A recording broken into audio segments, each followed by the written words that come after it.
कहते हैं कुछ तालाब सिर्फ पानी नहीं रखते बल्कि उन चीखों को भी छुपाए रखते हैं जो कभी बाहर नहीं आ पाई। और आज 27 साल बाद एक ऐसे ही चीख फिर जाग उठी है।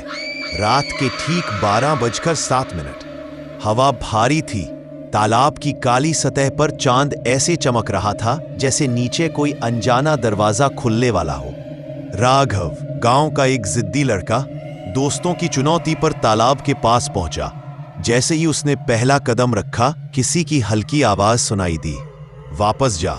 राघव ने पीछे मुड़कर देखा, लेकिन वहां कोई नहीं था, सिर्फ पेड़ और घना अंधेरा। उसके पैरों के नीचे की मिट्टी हल्की धसी, लगा जैसे किसी ने अंदर से पकड़कर उसे खींचा हो। पर वह अपनी हिम्मत दिखाने के लिए आगे बढ़ता गया। अचानक तालाब के बीच से पानी टपकने की आवाज आई, टप टप टप। राघव ने टॉर्च जलाई। पानी की सतह पर एक धुंधली आकृति खड़ी थी। वह धीरे धीरे मुड़ी और उसकी खाली ठंडी आंखें राघव की तरफ उठ गईं। पानी अचानक उबलने लगा। एक औरत की चीखें गूंज उठी, मेरी लाश अभी तक यही है।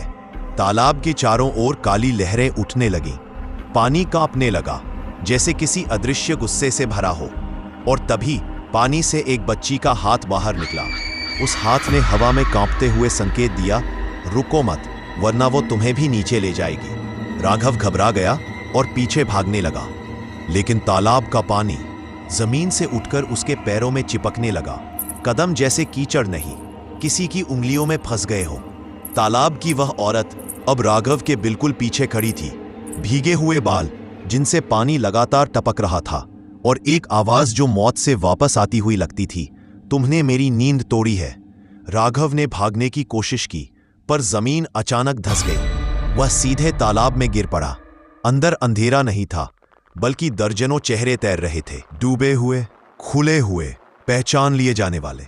उनकी आंखें एक साथ राघव की तरफ मुड़ी, और उनमें से एक चेहरा ऊपर आया, राघव का अपना चेहरा, जो उसे देखकर मुस्कुरा रहा था, एक ठंडी डरावनी मुस्कान के साथ।